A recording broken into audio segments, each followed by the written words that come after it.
My ex-wife betrayed me with my golden child brother and ended up having his baby. Now, the same family that always resented me suddenly comes begging for money after I got promoted. I'm 29 and finalized my divorce from my ex-wife, 27, just 2 months ago. She had been involved with my estranged brother, also 27, for some time. 4 months ago, the truth came to light when she revealed she was pregnant. At first, she insisted the baby was mine, but his frequent visits raised too many questions. I checked her phone and confronted her about the messages I found. With no way out, she admitted to the affair. My relationship with my family had been fractured ever since I left home at 18. They had always treated me like an outsider, while my brother could do no wrong. I remember being shocked when they started a party that was supposed to be for me without even waiting for me to arrive. Then I saw the cake, and everything inside me snapped. That moment led me to ask them why they never celebrated my real achievements. Their answer was that after I received my college acceptance letter, they didn't want my brother to feel left out. So they threw him a party instead. They told me I should be lifting him up instead of throwing a tantrum. That conversation crushed whatever hope I had left, and I made the decision to never go back. And I kept that promise. I put myself through college with loans and part-time jobs, and after graduation, I moved into a small apartment with a friend. I had no contact with my parents after that, and they made no effort to reach out either. Years passed. Then last year, out of nowhere, my brother messaged me online saying he and my parents missed me and wanted to reconnect. By then, a lot had changed in my life. I had gotten married to my now ex-wife 2 years earlier, and things were stable. But emotionally, I never really moved past what my parents did.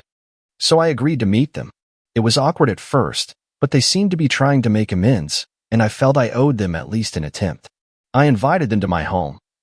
And that turned out to be the first mistake, bringing my brother into my life again and introducing him to my wife. They met, the affair began, and she became pregnant.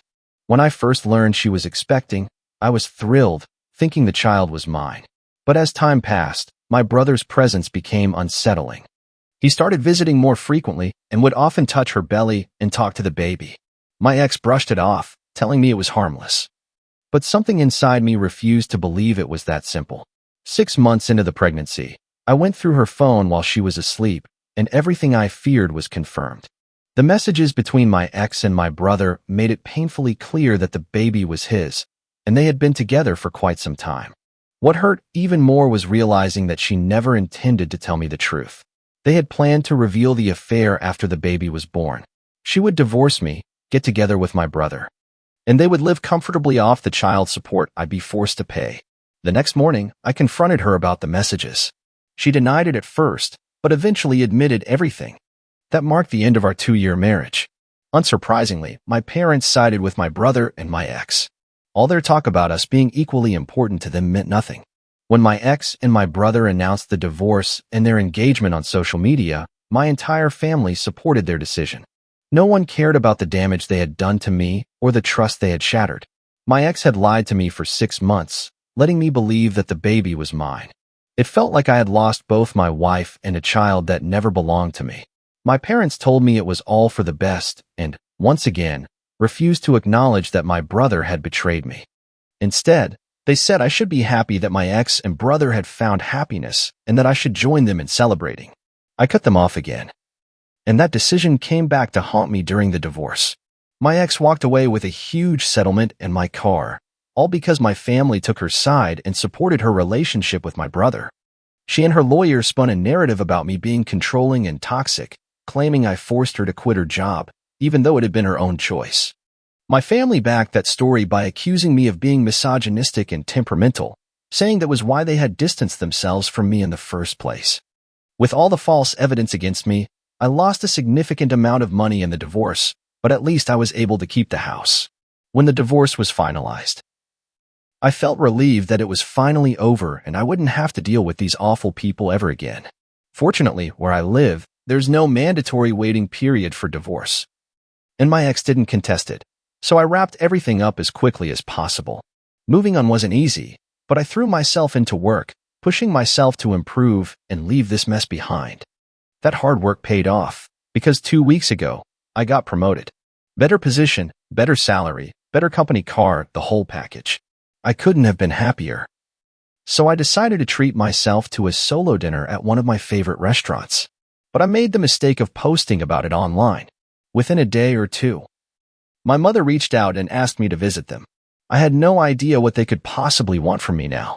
We hadn't spoken since the divorce was finalized, and they had supported my ex and her lies without a second thought. I ignored the message for a few days, but then she started calling nonstop. When that didn't work, she showed up at my office.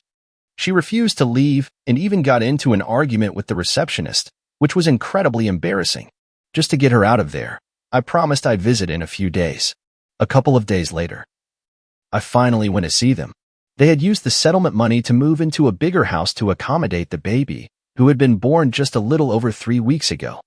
I figured they were also using the alimony to help pay the bills, but honestly, it didn't bother me much. Alimony was a small part of my income by then, and I could afford it.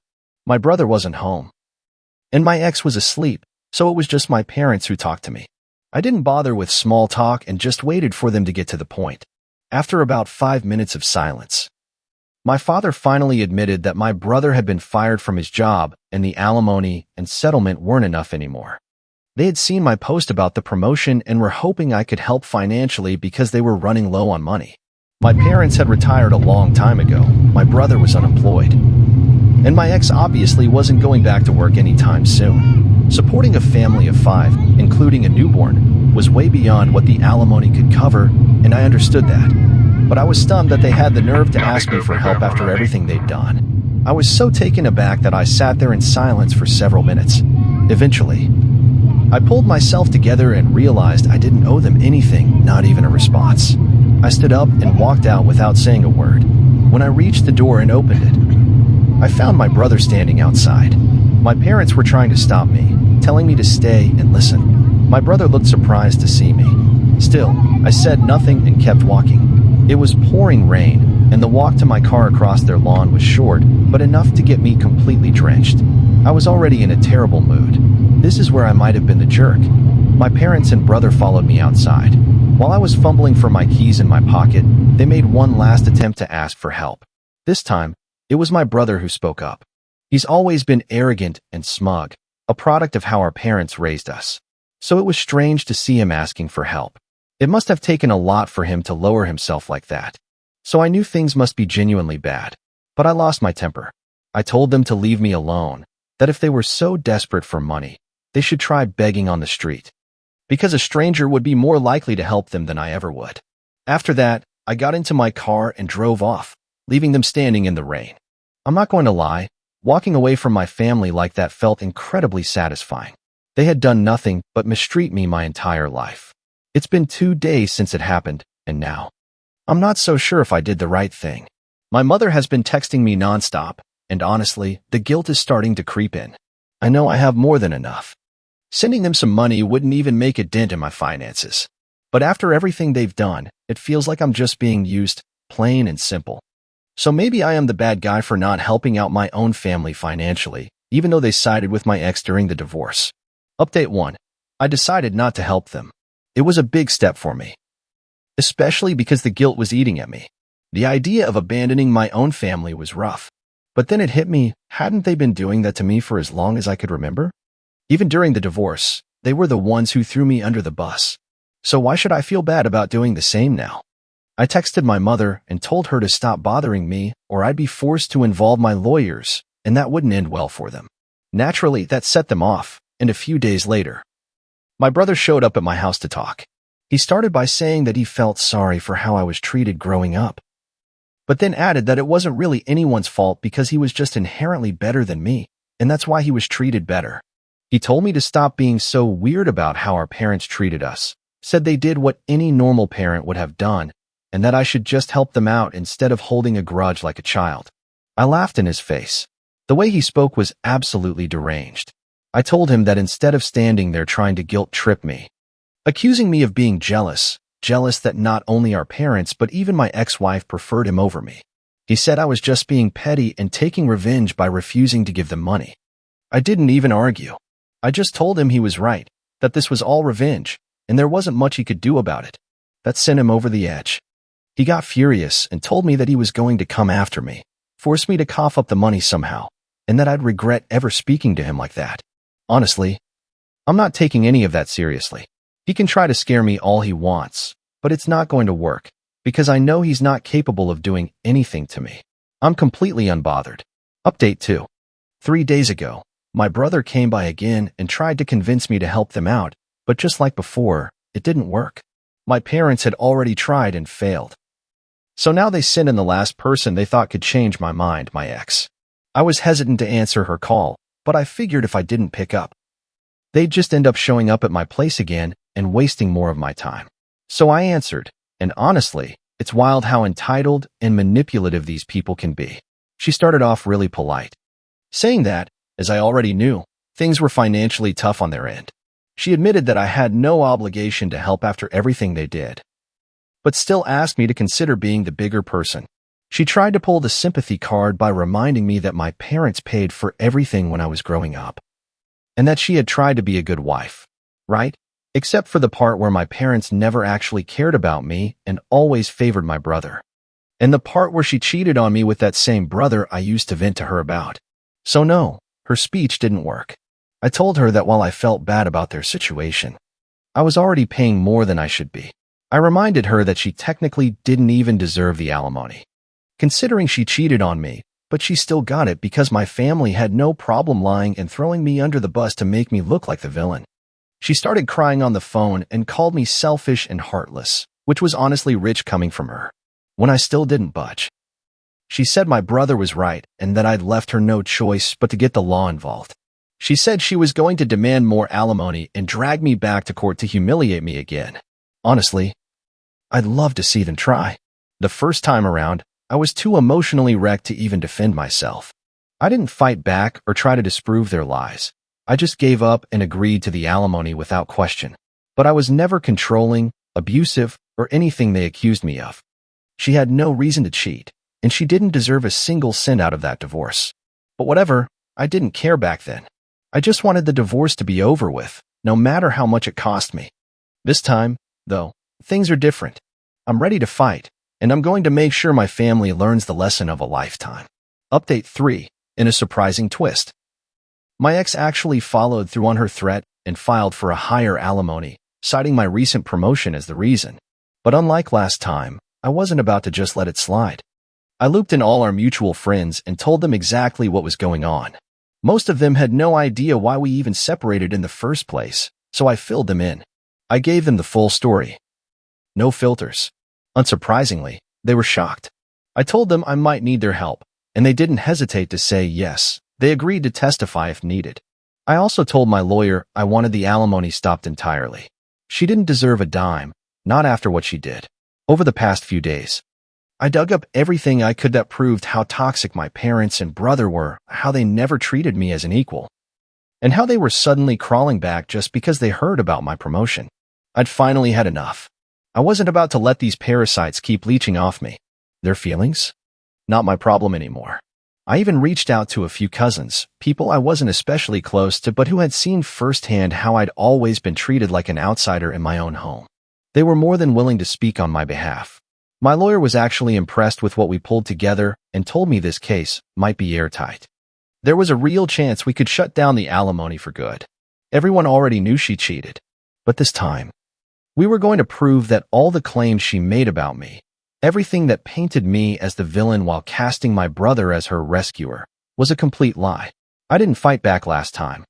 But now, I was ready to set the record straight. And that's exactly what I did when I brought out the video testimonials from friends and a couple of relatives. My family had absolutely nothing to say. These were people speaking up on my behalf, telling the truth about who I really was and how my family had treated me. I think they genuinely believed they could get away with it again, that I'd roll over like before. But I'm not the same person I was back then. All the hell they put me through? It didn't break me. It made me stronger. So yesterday, it became official. I don't have to pay my ex a single cent in alimony anymore.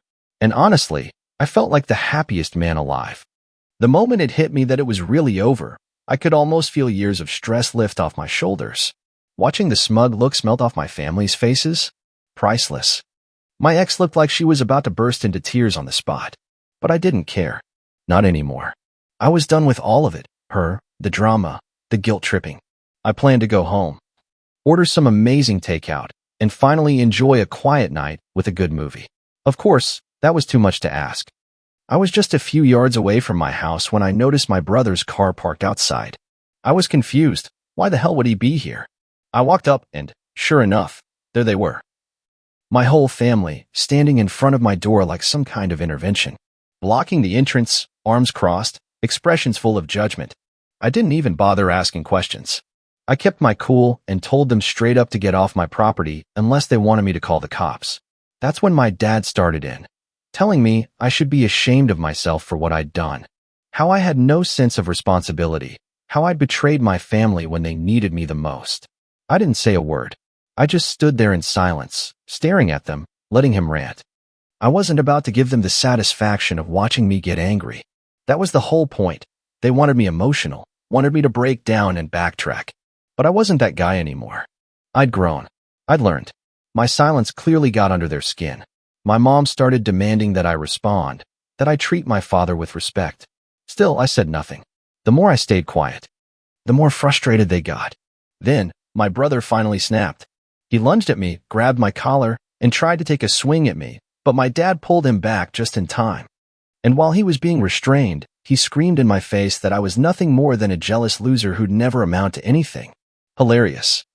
Coming from an unemployed guy living in his parents' house and begging his little brother for money.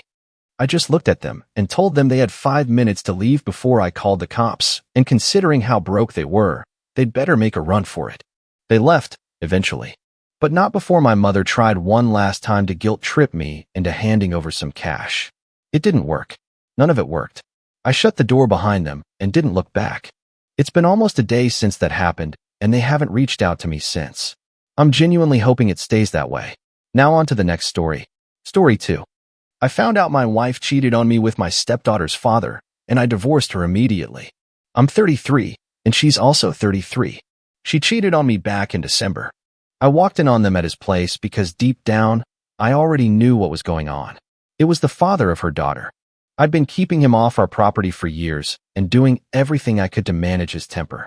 I spent my days taking care of the house, the pets, the yard, and her 4-year-old daughter. When we got married, she made me give up my old car so I could drive one of hers. On top of that, I even did part-time work at the law firm where she worked. My day started at 6 a.m. and often didn't end until 2 in the morning because of all the responsibilities I had. I tried to forgive her. But I kept catching her talking to him and even planning to meet up with other guys, all while promising she wanted to fix things between us. She abused me both emotionally and sexually. She told me that her cheating was somehow my fault, that I should have stopped it. She used guilt and threats to force me into being intimate when I wasn't emotionally ready. After I caught her with him, she ended up pregnant. I asked for a DNA test, but instead, she got an abortion right away and blamed me for that too. Last month, I finally decided to leave. I quit my job, walked away from everything. Since then, my family has been helping me, but every day is a struggle just to get out of bed or eat a full meal. Our marriage lasted less than a year. I left with nothing. No spousal support, no car, no job. I lost half of my family, her family, my stepdaughter, and I have no home or money of my own. If it weren't for my family, I'd be out on the streets right now.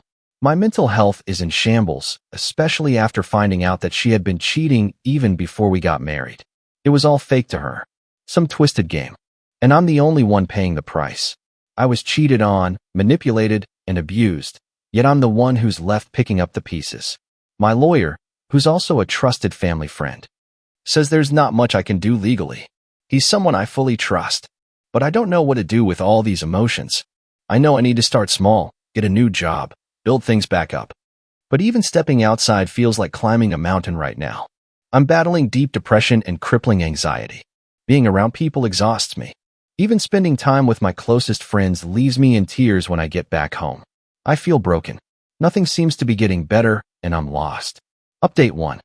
My ex-wife is planning to bring the affair partner to our divorce hearing. That's what a friend told me. Just a final blow, I guess. How am I supposed to handle that? Some friends offered to come along for support. Others said I should ignore them and keep my focus. I'm not sure what's best. Update 2. The divorce hearing finally happened today. The full story is in my post history, But to sum it up, I was abused by my ex-wife after catching her in bed with another man just days after Christmas last year. I tried to reconcile. But every time I trusted her again, I found her texting or planning to meet with him or other guys. Inappropriate messages, photos, the whole thing. All while lying to my face. Swearing she'd cut contact. Every single time. The same lies. Eventually, I told her I was leaving and filing for divorce. That's when she told me if I left, she'd kill me. But here I am. I'm still here. And she's no longer part of my life. I came home from the courthouse and hit a few new personal bests at the gym. Overall, I'm feeling great. She doesn't know where I live. I've moved out of town, and she has no idea where my new job is. This woman, someone I loved deeply and would have done anything for, took everything from me. My job, my car, my home, my stepdaughter. My marriage, my mental stability, and possibly even my baby. Though I'm confident the child wasn't mine, it was likely the affair partner's. She still chose to terminate the pregnancy the moment I asked for a DNA test. This entire year has been an endless nightmare, and through it all, she continued to blame me for walking away and breaking apart the family. By the time she showed up this morning, I was already with my lawyer. All we had to do was be present and get the judge's signature. I never once looked at her, not even when she tried to hand me some mail from the house. I just took it and kept walking. I did notice that the affair partner didn't come with her. Strange, considering she had been telling mutual friends he'd be there. Everything went smoothly. Inside, I was tense and emotional, but I kept a soft smile on my face and stayed lighthearted. She sounded like she was on the verge of tears, but I didn't glance her way. It wasn't until I got home that I noticed a note tucked in with the mail. Turns out the affair partner didn't show up because he got another woman pregnant. I tore up the note and threw it away. She had a husband who loved her, and she threw that away, lied, cheated, and hurt me, just to be with someone who was sleeping around anyway. And the final twist? That guy hates being a father. He's lazy, used to hit my ex-wife when they were together, and every time he has his daughter, he dumps her on his mother. The little girl used to call me dad and called him by his first name, because she barely knew him. His own mother once cried on Christmas while we shared a drink, saying how grateful she was that her granddaughter had me in her life.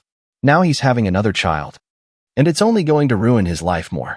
My only hope is that whoever this new woman is, she escapes him quickly for her sake and the baby's. Even though I'm feeling full of energy, I also feel deeply alone. My mood is swinging between moments of joy and complete emotional flatness. Sorry if this is all over the place. I just feel strange. I thought this would bring relief. But honestly, I wish none of us had to go through any of it. And so, it's finally over. The marriage, the hopes, the attempts at forgiveness. The sleepless nights filled with pain and torment, all of it is now in the past. But no matter how brutal the ending was, I know deep down that I did the right thing. I walked away. I chose myself. Even though I still feel empty at times, lost and so lonely I wish I could disappear from this world, I understand now that every wound eventually heals. It just takes time. I no longer expect anyone to come back and apologize or take responsibility for what they did. I just hope I can stay strong enough to keep going, to start over, and to never lose myself again. Thank you for staying until the end of this story. If you've ever been in a similar situation, betrayed, hurt, or simply struggling with your emotions, I want you to know that you're not alone. Please subscribe to the channel so we can go through more stories like this together. Maybe, just maybe, somewhere in these words, you'll find a part of yourself too.